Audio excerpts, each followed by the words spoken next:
Oh, there it is. $649 for the train from LA to Chicago. Oh, you said it was $1,200 when you started shopping? Wow. All right, are we live? We are live, yes. Yes, we definitely. Oh, Al's got his roll call. Rose, we did miss you last week. You weren't here, and Al wasn't here. It was Anarchy. I forget. Was it Grumpy that came in with roll call? It was a mess. Oh, if you're flying in from Max, I consider the Rockford Airport. Interesting. Huh.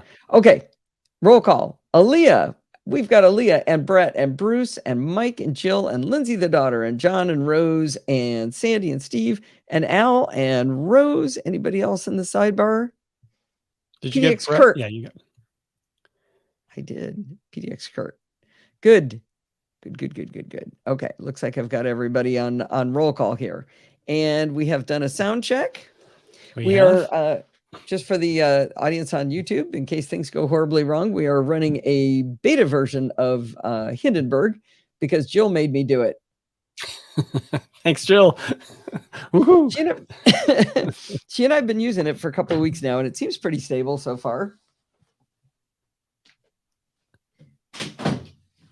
I've got a recording I did with Bodie Grimm, and I did all of the editing on it.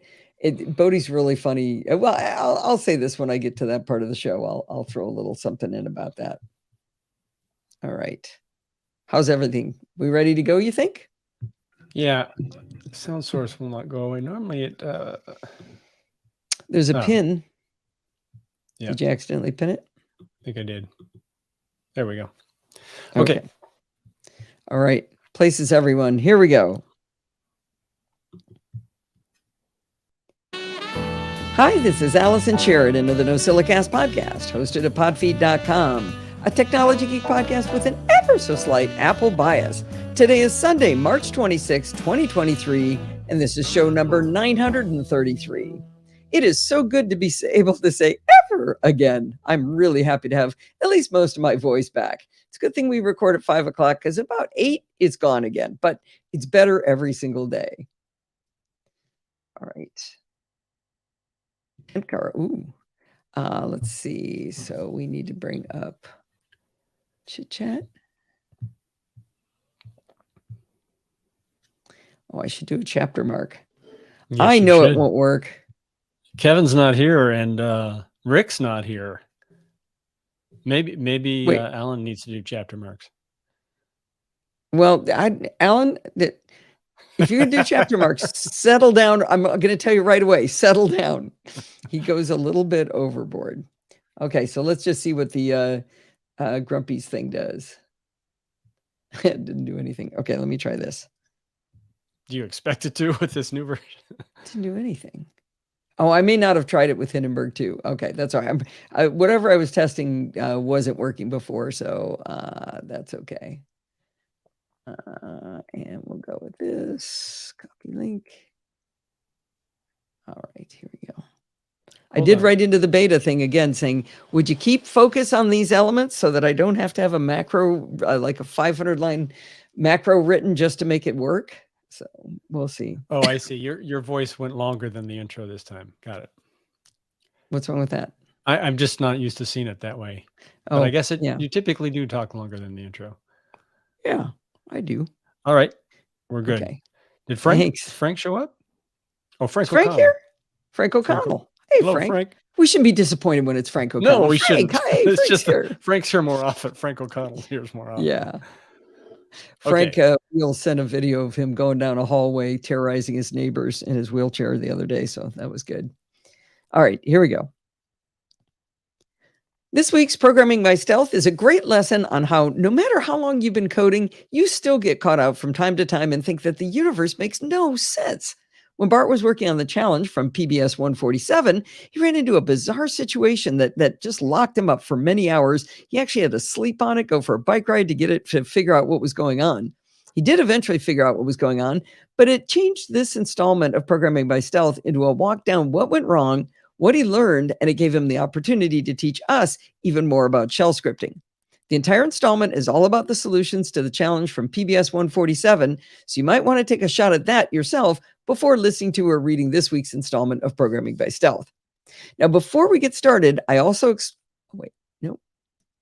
Nope.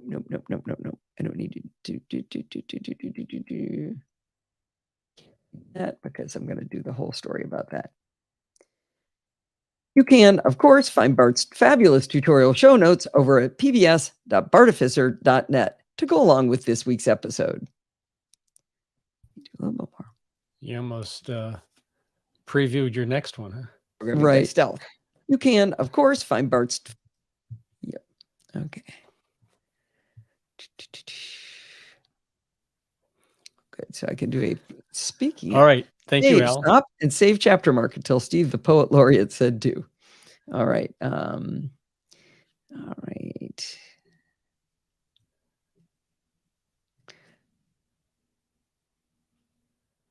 Oh, I was hoping Ian would be here. There, what? Well, Al's reminder worked. He did 3. It was very good. Maybe he's going to do it until I put the chapter mark in. That's actually the trick, is to do it until then. Ding, ding, ding, ding, ding.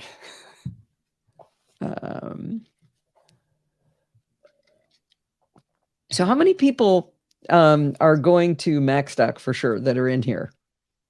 And Steve, can you keep a count while I work on this? Oh, shoot. I got to work now. I know. Everybody say if they're in. He's getting out paper. I can hear it. All right.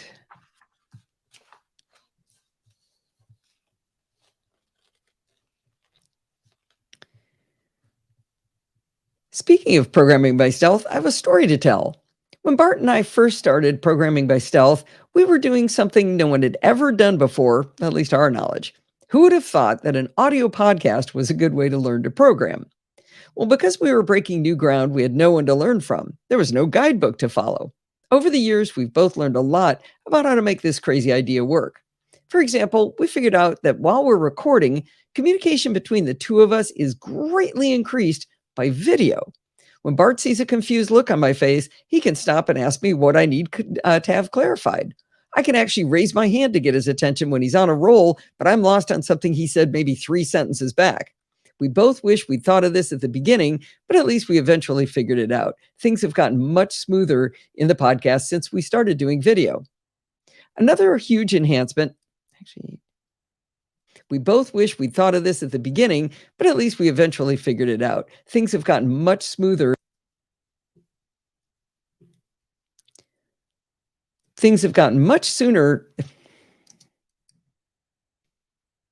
Things have gotten much smoother now that we look at each other in video, but we still don't record the video. We only record the audio.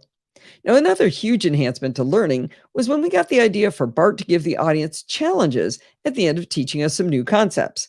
I know that it's a lot more work for Bart to come up with a clever problem to be solved that lends itself to exactly what he's trying to teach, but it makes a huge difference in cementing these concepts for me and the listeners. Another thing that has helped make it even more fun was when I added a PBS channel to the Podfeet Slack over at podfeet.com/Slack. This gave the community of developer-inclined folks a place to chat about the nerdier stuff in computing. It also kept us from bothering everyone in the mainstream channels about those nerdier things. Now, not everyone in the PBS channel is probably following along with Programming by Stealth, but they're still very helpful to those of us who are learning. Now, recently, we started learning about shell scripts. We have some really fun bite-sized challenges from Bart in this series. For example, right now we're working on a shell script that prompts the user with a menu of breakfast items and then will print out what they ordered, all from the command line in the terminal. It's super fun. Anyway, as we started working on these challenges, Ian Lessing posted in Slack that he had put his work in process on a service called GitHub. GitHub is kind of hard to explain to non-developers, but it's a place where you can post your work, your programming code, and it's a mirror of what you're actually doing locally on your own machine. So each time Ian makes some progress, he pushes his new work back up to GitHub, and that gets updated up on GitHub. Now, it takes some courage to post your work in progress so publicly, but that's what open source development is all about, believe it or not. I figured if Ian had the courage, then I'd do it too. I pushed my work in progress code up to my GitHub account, and I put a link in the thread where Ian had posted his. Well, then Ben Rose chimed in and he asked a great question. He asked, is there a place for the PBS students to share their work? And that's what started the newest enhancement to the Programming by Stealth podcast. So backing up a tiny bit first, Bart had thought of this idea years ago, and he created a Programming by Stealth gallery that was part of the show notes for the show. But it was very cumbersome to maintain, and it was really more about publicizing your final work on a web app that you'd created. So if you were talking about how cumbersome it was to maintain, anything that takes time to maintain is likely to fall onto the back burner for me. Shoot, thought I could make it through. I'm fine. Probably should have muted right there. So if you we're talking about how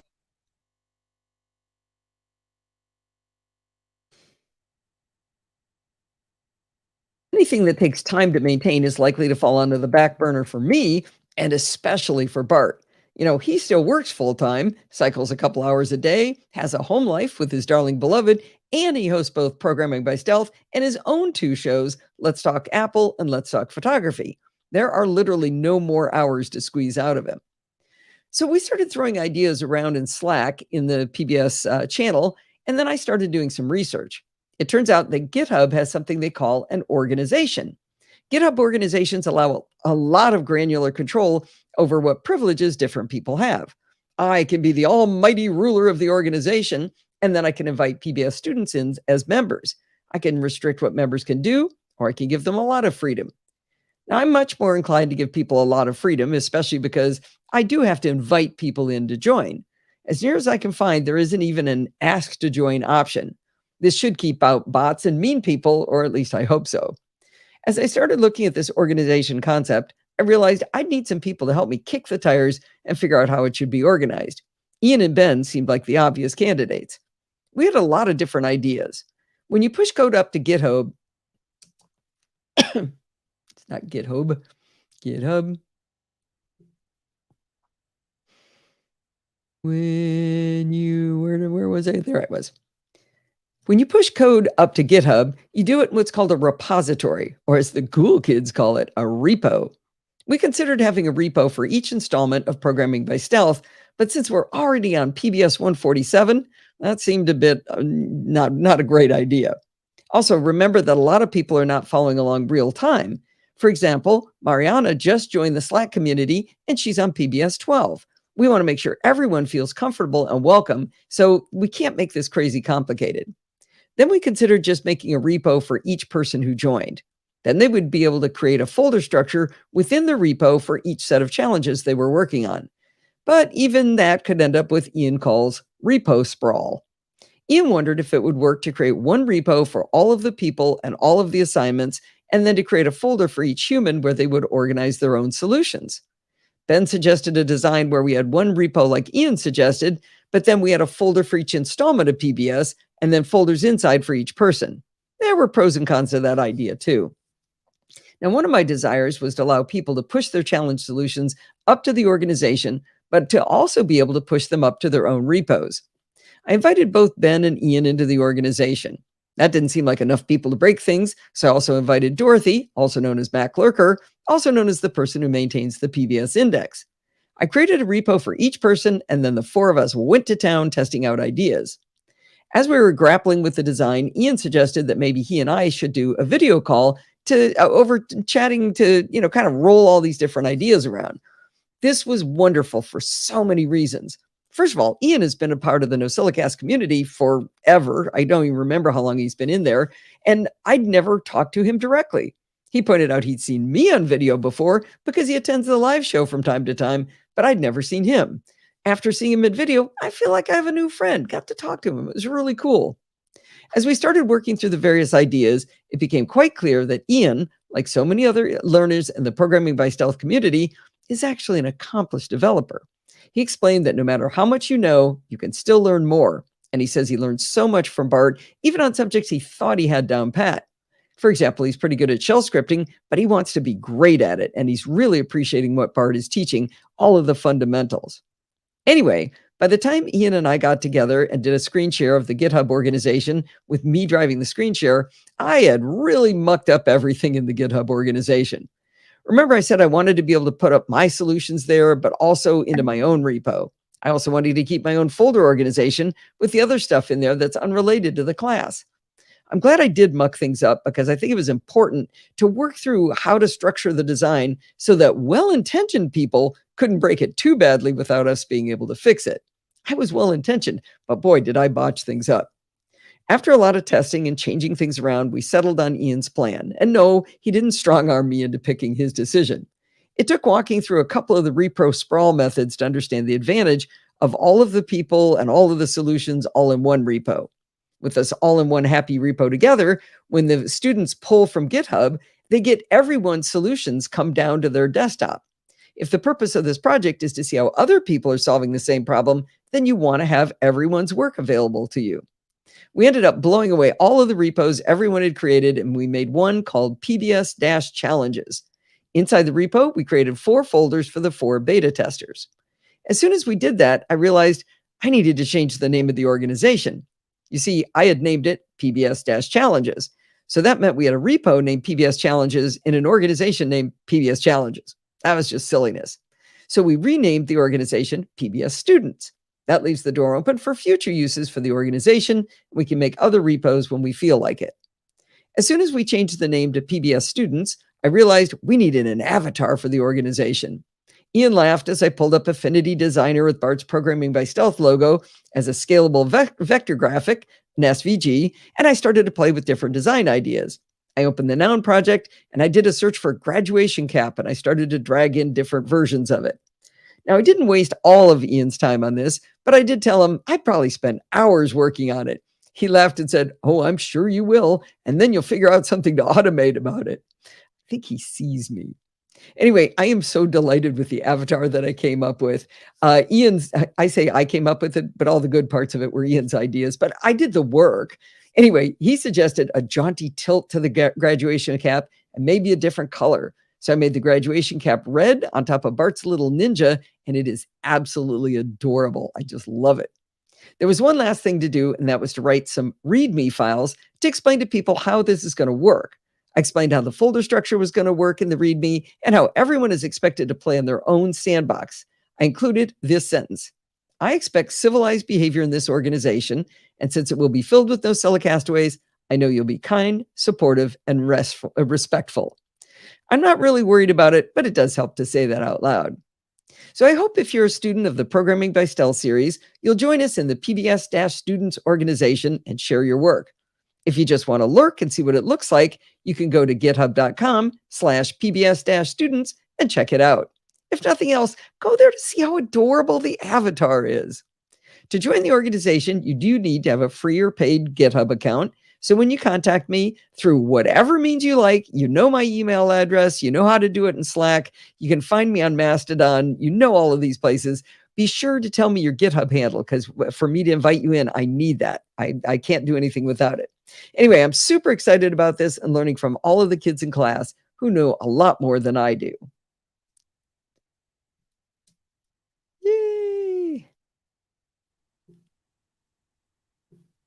Isn't that the most adorable avatar you ever saw? It is cute. All right, I've got to. So instead of being supportive and whatever, Jill says it's more like we're spunky and full of punch. Yep. I just noticed something. Wait, is that spelled right? Supportive. It is spelled right. Spunky and full of punch. It's the same thing. Does everybody think my avatar's adorable? Okay, Sandy says it is adorable. Good. It is. All right. I know you're waiting. I know you're waiting for me, Alan, and I will do it. So happy you're only doing 3. That's perfect. All right. We might have time to listen to a copy link. Yeah, it's only some of the canes. I think we do. And yeah, because I'm going to be doing Bodhi and this. It's the only. Right. It's only 3 things. So, yeah, this is a really cool thing from CSUN. All right, I might mute that for a second. I don't think I say. Oh, I muted that. In the all-terrain cane. Okay. Wow, that was peaking, huh? I am in the all-terrain cane booth. Yeah, I was definitely peaking. Nothing you can do about that. Okay. All right, let's switch gears here and listen to another interview from the CSUN Assistive Tech Conference that Steve and I attended just, a week or two ago. All righty, we'll do it like that. A week or two ago. I am in the all-terrain cane booth here with someone who introduced themselves as Sedona Dave, also known as David Epstein. And what is it you have here, Dave? I've got the all-terrain cane. This is a super strong, super lightweight mobility cane designed by a blind guy, me, to stay active and hiking the wilderness trails of Arizona and everywhere else I want to be. Wait a minute. I'm sighted and I fall down on flat surfaces. You're hiking with a cane. I am, yes. It's a super strong mobility cane. It's what I need, what I feel I need on the trails. What does a mobility cane do? Obstacle detection, terrain changes, navigation. Well, what do I need hiking? The same thing. Obstacle detection, terrain changes. I need to know what's on the trails, but the regular street cane just wasn't cutting it. They're made to be light and flexible and easy to pack away, but they don't do anything on the trails. They don't offer any support. They're essentially useless. And probably get stuck in crevices and stuff, just kind of pops around instead of moving. Right, they do. The joints pop out, they get stuck, they bend, they break, they shatter, and they're just not effective on the trails. Now, I need support. There's really nothing to hold on to out there other than dead cactuses and dead trees and javelinas. When I first ran into trouble on the trails, I might tighten that up a little bit. I got really good at editing with this tool, with doing Bodhi stuff. Javelinas. When I first ran into trouble on the trails, in the middle of my orientation mobility training, the sun went down and I lost all contrast and I was not having a good time. And my wife asked me what seems to be the problem. She didn't like my poetry. And I said, well, I can't see. I lost contrast. I don't belong here. I can't do this. Oh. I need something. I need this, but I don't know what this is. And that was really the pebble that launched the avalanche to what we have today as the all-terrain cane. This turned out to be a mobility cane that I can use for support, for balance, for slowing me down or braking on the trails. As Dave is describing this, he's pushing on the cane and leaning on it, and it's flexing some, but it's not bending like a traditional cane would. Exactly. I needed this to be super, super strong to do what the instructors tell me not to do. Lean on the cane, vertically load the cane. They're like, no, never do that. Why? Why are you not supposed to? Why? We don't know. Why? I need this. So can you describe the cane itself for people who are listening? I would be so honored to. The cane does differ from the normal street cane in many different ways. Starting from the top, we've got a 16-inch grip, not just 9 inches, but 16. And that allows us plenty of room for choking up, either with a cane grip or a ski pole grip for added strength and support while descending, protecting our shoulders, using our upper body for strength. The top half of the grip does have that flat section we're accustomed to. Bottom half. I don't know anything about the top of a flat spot on a cane. You feel that flat section. That's a guide, and that's for us to put our index finger on to help navigate with a cane. It feels for feeling. Exactly. All right. Bottom section is just a round profile, and that's good for the ski pole grip. Good positive grip. Yeah, I'm not on a slippery shaft. If I need to securely hold on, I'm locked on down 16 inches. And then there's a hinge at that point. There is a hinge, but there's something else as well. At the bottom of the grip, there's a flip lock. I open the kind of like a traditional tripod. Exactly. It's an external lock that I open up, and now I can extend the cane from 51 inches to about 62 inches. Oh, holy cow! That's like almost as tall as you are. We call it one size fits most, but it really is one cane that can handle many different, not only heights and size people, but different activities. Oh yeah, if you're going down a real steep terrain, you need it to be longer, right? Exactly. And when I ascend on the trails, I set the cane nice and short. So why is this so awesome and unique? Well, it's an adjustable length cane, but it's also a folding cane. This is a 3-section folding cane. So he just pulled it apart. I don't know if everyone has seen the way canes fold up, but you pull them apart like you would the tent poles do this, exactly. Where you pull it apart and it's got a flexible line, it's got a spring in it, and you pop it. So he's now folded it into pretty small 3 pieces. 3 sections, right. So we've got a 3-section folding extendable length cane. But the bottom of the cane is what really caught my eye when I walked up. It's red. So we've got black, white, and red. Yes. Now the bottom of the cane, now the mobility canes are white and red reflective. That's how they look. That's for the sightlings. The sightlings, yes, the sighted hordes, to be able to identify us. So I made sure the cane is white and red, highly reflective. But I also chose a 2-inch rolling ball at the tip. I feel that it covers mostly all terrains that I'm working on, not only smooth concrete, but the very coarse asphalt out in Arizona. My daily walk with the dog starts from the concrete, asphalt, dirt, rock, and now I'm on the wilderness trails with him. Wow! So this rotates about the axis of the cane. It does, yes. Okay. It's called a rolling ball. 2 inches, and I went with red because why not? Oh yeah. Because why not? They don't have to be white and boring. Let's bling it up for the kids and the adults. We're actually making our cane tips in 4 different colors. We've got red, yellow, a beautiful sherbet pink, and a red orange. I'm really excited about those colors. Colors are fun. They really are. There's no need for us to be, stuck in a corner or have boring canes. Got to tell you about the materials. Super strong, designed for vertical loading. The cane is made of a grade 9 titanium alloy. Oh wow, that gives it super strength. That's expensive though, right? It is, but why do we have canes that break? A car door can hobble us, and I find that insulting. Worth everything. So for the non-engineers in the crowd, titanium has a very high strength to weight ratio. So you could do it in steel and it could be just as strong, but it would weigh a lot. So titanium is a lot more useful. Absolutely. It keeps the weight down and the strength up. And again, it's able to handle car doors or cobblestones or anything else that's going to bend or break our canes. We need this, and this is finding its way into all the developing countries where they don't have access to great roads or great. That's a good point. That could be just walking to go get water, not hiking. It's daily living, like me in Arizona. It's my everyday cane. Oh, it is? Okay, Absolutely. That's interesting. So if people want to learn more about the all-terrain cane, where would they go?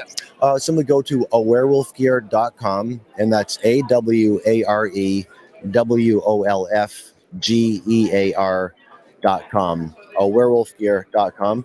And you can put a /ATC in there if you want, or it'll take you right to our site where you can see our great wear, our great line of clothing, your werewolf gear, high visibility clothing for low vision people. Find yourself to the all-terrain cane page. Great information. We've got smoking deals on ball packages. Very cool. This is very cool. Well, Sedona is one of my favorite places. I love to see this. This is a really cool invention, David. I really appreciate you taking the time to talk to us. Thank you so much for your time. I absolutely appreciate it, and great to see you here. And enjoy the rest of the show and keep crushing it. If I can send you home with a red rock from Sedona, I'd certainly love to as well. Oh, that's great fun. It's the last day. We can let him go, but really, you don't want to carry him home. I don't want to carry him home. All right, thanks, David. Have a great day today. Really. Okay. I like how he tried to palm one of those rocks off on us. I really should have taken one, so I'm gonna mention that. Actually, we weren't on a plane, so that would have been easier for us. Yeah, we could have taken one. They were cool, big red rocks. I'm not sure you're supposed to take them from Sedona, though. I don't know. Kevin, oh, Alan wanted to do it. Kevin, this one doesn't count. There you go, Alan. Alan's been doing really good. Okay, I am going to keep recording, though. I'm not going to. I did do a save because I'm on beta software, Kevin, but I'm going to record a little bit here. If I can send you home with a red rock from Sedona, I'd certainly love to as well. Oh, that's great fun. It's the last day. We can let him go, but really, you don't want to carry him home. I don't want to carry him home. All right, thanks, David. Have a great day today.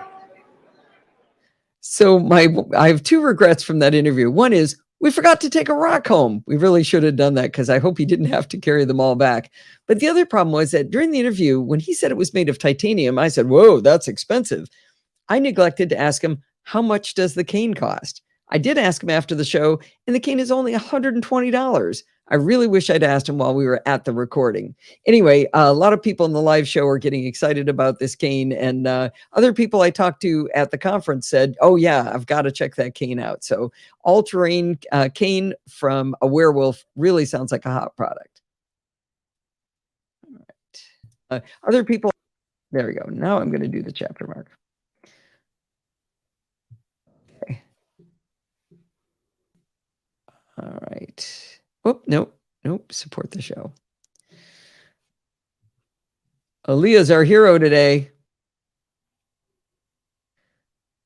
Where is she? Did we lose her? Well, she was here. Yeah, she was. Where'd she go? She couldn't stick around. I hope she didn't miss the cane. She and Lindsay. Oh. Okay. What did John just post? Something about SeaWorld? So what fellow outside the gate?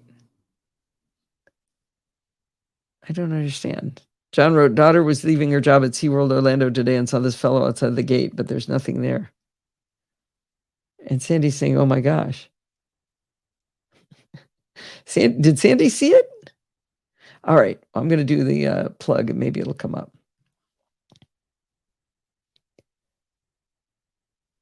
I'd like to welcome the two newest heroes of the Podfeet podcast, and that's Aaliyah Dudley and Graham Shepard. Why are they our heroes, you ask? Because this week they both went to podfeet.com/Patreon and decided to support the show financially. Aaliyah is a frequent attendee of the live show, and Graham even does reviews for the podcast. And on top of that, now they're patrons too. I want to thank you both for all you do for the Podfeet podcasts. That's why you wanted Aaliyah there. Yeah. Oh, it was a gator. Yikes. All right. Stop and save and do the chapter mark. All right. And now it's going to be Bodygram on affordable electric vehicles. And they're not as crazy as last time. Oop. Copy link. All right. Oh, that did seem a little bit better. All right. So should I say something beforehand about the fact that I did edit it? Because at the end, he apologizes for, he said, he's really funny. Bodie says at the end, how did he put it? He said, if you want to hear me sound a lot less idiotic than I did on the show today or something like that, check out my podcast. So, well, yeah, I would say it at the end, though, if you're going to add something, not at the beginning. It'll be more in context at the end. All right. Let's see how this sounds. Friends too. I want to thank you both for all you do for the Podfeet podcasts. Bodie Grimm, host of the awesome Kilowatt podcast, is back with another installment of Bodie's wacky, inexpensive EVs. How you doing today, Bodie? I am doing great. How are you, Allison? I'm doing good. Well, let's see. Last time you were on we looked it up, September of last year, where we learned about a car that was covered in solar panels from Sonos Motors, a three-wheeled vehicle from Aptera, and something I would refer to as a real car with a Chevy Bolt. I understand you've got new cars for us this time?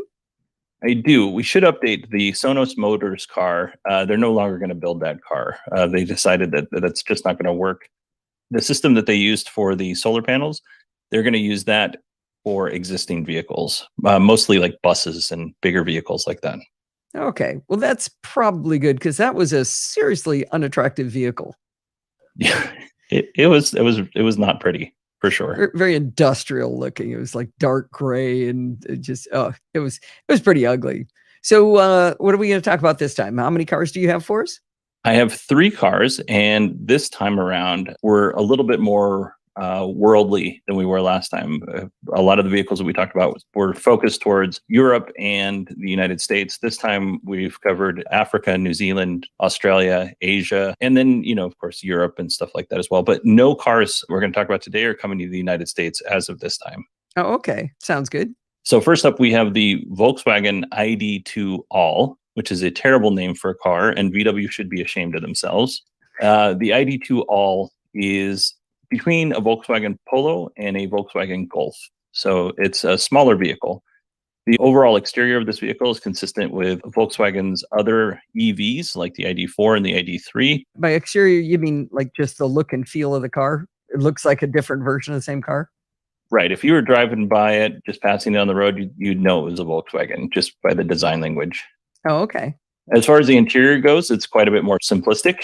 It's got a 12.9-inch touchscreen infotainment on the center display, and then it's got a digital instrument cluster. Is 12.9 considered small? I think that's considered average. Yeah, okay. But you're saying more simplistic, meaning not a lot of buttons and knobs? Yeah, there are buttons and knobs for the HVAC, and they have some thumb wheels and knobs on the steering wheel. But beyond that, there's not a lot of buttons and knobs on this car.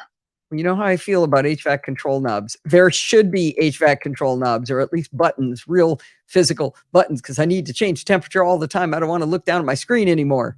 Yes, and you're going to like the last vehicle that we're going to talk about. That's a good vehicle. But for the Volkswagen, it's got very nice specs for this ID2 All. It's a front-wheel drive vehicle. It's got a very spacious interior, 150 kilowatts of charging.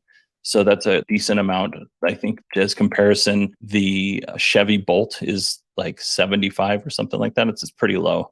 222 horsepower, which will get you 0 to 60 in under 7 seconds. It's not a good time nowadays, but back in the 70s and 80s, that was a pretty good time.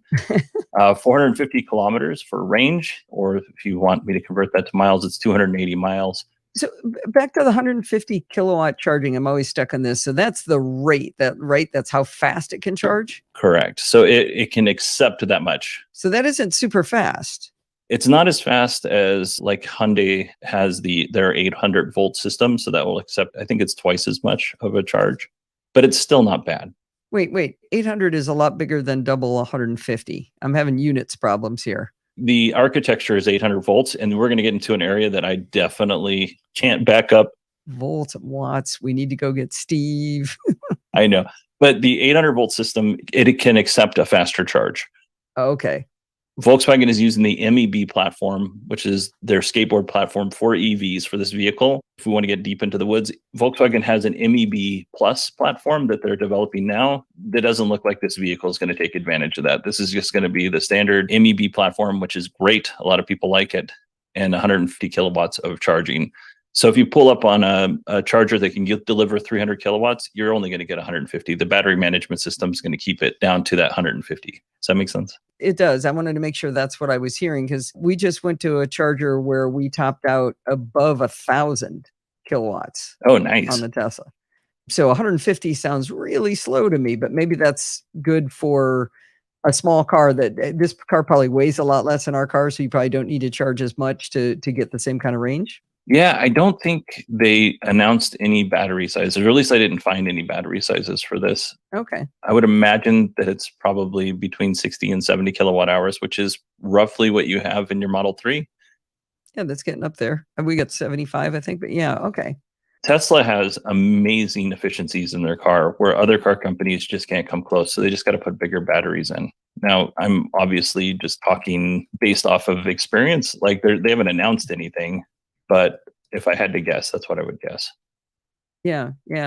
For people's comparison, Chris Ashley's Ford F-150 has the same range as our car, but the battery's literally twice as big. Now, the vehicle's a lot heavier, but still, it's twice as big. Yeah. So it takes them a lot longer to get to the same charge that we would be able to get to. But okay, but this is a small, light car. It's got reasonable charging speeds and, respectable off the line. What's it going to cost somebody? It's going to cost right around $27,000 US or 25,000 euros. And again, this car is unlikely coming to the US. It's not going to get here.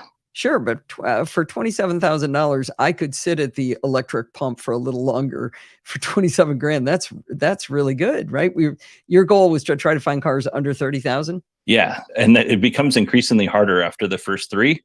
So this took me all morning to look these up and make sure that I was under that $30,000. $30,000 US is what my goal is. Right. When can somebody actually get one of these? So I was just thinking about something. It's 5:41 p.m. I have 20 minutes, and I'm not going to do much more recording. I'm just going to sign us out here after Bodie. Maybe I should just keep going and let. Let's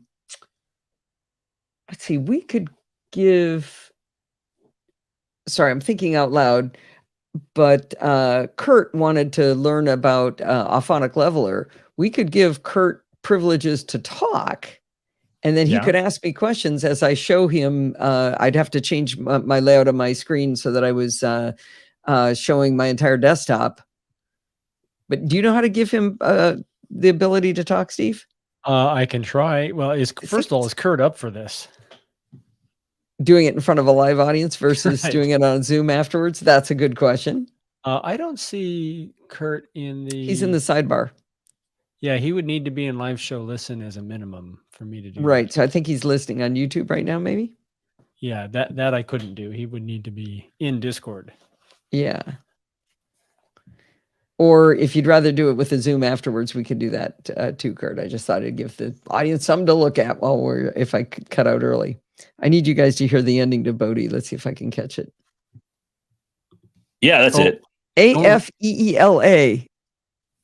Don't forget you were going to add something. That's why I'm going to listen to the end. No, you can't call it that. Oh, that's the ending where Honda and Sony have a project together to make an electric vehicle, and they call it a Fila. No, you can't. No. You can't. Nope. Cool. So when people want to listen to the Kilowatt podcast, how do they find it? Well, you can just search Kilowatt in your favorite podcatcher of choice. And I'm going to say, I don't stammer nearly as much on my podcast because I edit the crap out of my podcast. Sorry. So if you want to listen and you're like, man, this guy can't speak to save his life. Well, on my podcast, I can because I edit. The magic of editing.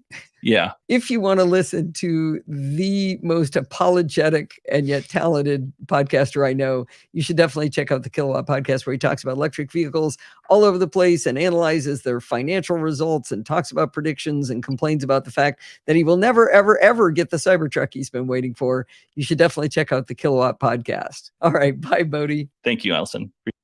Okay. I think I will do that ending. Kilowatt podcast. All right. Bye, Bodie. Thank you, Allison. Appreciate it. Okay. So if you've heard this just now, you probably have noticed that Bodie didn't stammer at all. I actually felt so bad because he kept saying that he thought he sounded idiotic in this episode. I went back and I did edit the daylights out of that. So he is fabulous on his own podcast. And there were some reasons things were a little stutterier there for both of us than would have been before. I cut out a lot of my stuttering as well. So anyway, go over to find Kilowatt in your podcatcher of choice and enjoy more of Bodie Grimm. All right. Yeah, this was the last segment. All right, here we go. Well, that is going to wind us up for this week. Did you know you can email me at allison@podfeet.com anytime you like? If you have questions or a suggestion, just send it on over. You can follow me on Mastodon at podfeet@chaos.social. Remember, everything good starts with podfeet.com. If you want to join the conversation, you can join our fabulous Slack community over at podfeet.com/Slack, where you can talk to me and all of the other lovely NosillaCastaways, including the programming nerds in the PBS channel. You can support the show at podfeet.com/Patreon, like Aaliyah and Graham did this week, or you can do a one-time donation at podfeet.com/PayPal, like Christoph did last week. And if you want to join in the fun of the live show, head on over to podfeet.com/live on Sunday nights at 5 p.m. Pacific time and join the friendly and enthusiastic Nosilla Castaways. Thanks for listening and stay subscribed. It is early. So what are you at? About 50 minutes? 50 minutes, yeah. Because you had Bart at the beginning. I didn't have Bart. Well, I did 3 segments. Well, you had chit chat, didn't you? Oh no, you didn't. I see. You were just talking about chit chat. Got it. Right. All right. So let's do a chapter count. 1, 2, 3, 4. I have 5. 1, 2, 3, 4, and 5. Yes.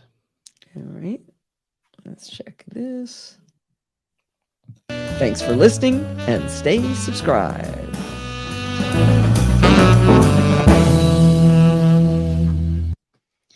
Chapter marks count. Very good, Al. They do count. Okay. So, let's see. Did Kurt is now in the voice channel. So did you give him privileges yet? Oh, no, but let me try I think it. you have to change his tried role, this don't before, you? and it didn't work, but let me try it. I know how to do it. You want me to do it? Let me try it. Hold on. Oh, no, it isn't roles. How do you do it? Do you just unmute him? Well, I tried that, and that never. You'd think that would work, and it didn't. He disappeared. Or did you move him? No, he's there. PDX Kurt. I do not. Oh, yeah, he is. Okay. So we can't unmute him. Yeah, we tried this before, and I don't understand why. There's a way of giving somebody. They have to be in a different role or something to open chat, edit channel. Let's see. Permissions. Anybody know how to do this? Integrations. No. Shoot. So let's see. Yeah, on the video, you should be showing. Are you showing the chat room? Yeah, good. As you're working through it. It looks like roles is the way to do it, but no, actually, I'm not sure how roles would do that. Yeah, I can add him to a role. Everyone can talk. No, but then he wouldn't be in our channel. Maybe he needs to be in Everyone Can Talk. But then we don't enable that. We don't. Yeah, it is. But you and I don't listen. You and I don't go in there, so we don't listen to it. Can I trust you guys to all stay out of there except for Kurt? Yeah. If anybody else joins, I'm going to bail on this idea and do it alone with Kurt. We did it once for you. No, chill. Stop it. Oh yeah, I can trust John. He won't do it. There's got to be a way to do this though. So are you sure you can finish this in the time given? This seems maybe a little too short. You got 12 minutes. Well, we can stop recording. We can just keep going. I don't know. We can do this. You don't have to keep recording to YouTube, right? You can stop the stream, but you and it'll just seem a little discontinuous, but oh no. If we stop the stream, they don't have video. Right. It doesn't take that long. Okay. You work on getting let's see. Okay, let's go into Everyone Can Talk. See if we can trust people. Okay, I'm going into Everyone Can. No, I don't think that everyone will be able to hear me. Right? I'll jump in there and see what happens. Okay, talk to us, Steve. All right. I am now in Everyone Can Talk. Can you hear me? Okay. Yeah, it might be easy to go. Okay, Alan went in there. This is over. You just wrecked it, Alan. Yeah, we can't do it, Alan. He wrecked it. Okay. That's what I was worried about. Okay. So go back to the real set channel. Up another time. Oh, I screwed that up. General discussion. Can you hear me? I can, but I'm listening in StreamYard. I see. So go back to the live show listen. All right. I'm back there. Okay. So let's see. Kurt, I need to write you a note directly. Let's see. I'm going to send him a message. And I'm going to bring up Zoom. And then we're going to bail on everybody. But I don't want anybody to leave or him to leave for sure until we get this going. So the show is over, but we're going to I already started it. Look at me. Join with computer. Oh, that's going to get real confusing. Right here. So Kurt, I'm going to add you. There you go. Okay. Whoop. Nope, that didn't work. Copy invite link. Okay, Kurt, you should see an invite link, and hopefully only you saw that. Otherwise, we'll be back to where we started. Are you inviting him to StreamYard? No, I'm inviting him to a Zoom call with me after after we cut our relations here. Okay, I'm back in here. Okay. Yeah, no, John, you don't see the link. I know it. Anyway, thank you everybody for coming. I think we're gonna go as long as I see something from Kurt. Kurt in the main chat, can you tell me if you've got the link? And then we should be okay. Have a great week, everyone. Does Kurt have it? Need to see something from Kurt saying he's got it. If he's on YouTube, there's a delay. No, he's in live show listen. I don't know if he's listening in live show listen. Did you get it? Oh, wait, Kurt, he's writing over here. Got the link, but I have to copy it over to a Zoom device. All righty. We are good to go, Steve. All right. Thank you for coming, everybody. Remember, next week we will be at Lindsay's house, so it'll be anarchy. It's going to be great. But there will be a live show. There will be a live show. All right. Bye, everybody. Good night, Bye, Gracie. Rose.